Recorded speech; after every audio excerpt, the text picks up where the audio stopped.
அத்தனை செல்வமும் உன்னிடத்தில் நான் பிச்சைக்கு செல்வது எவ்விடத்தில் வெறும் பாத்திரம் உள்ளது என்னிடத்தில் அதன் சூத்திரமோ அது உன்னிடத்தில்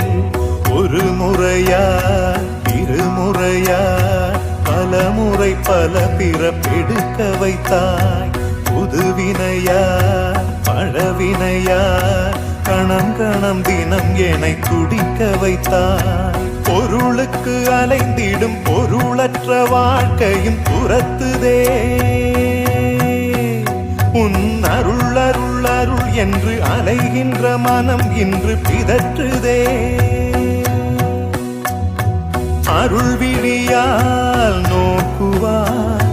மலர்பதத்தால் தாங்குவாய் உன் திருக்கரம் என்னை அரவணைத்துனதருள் பெற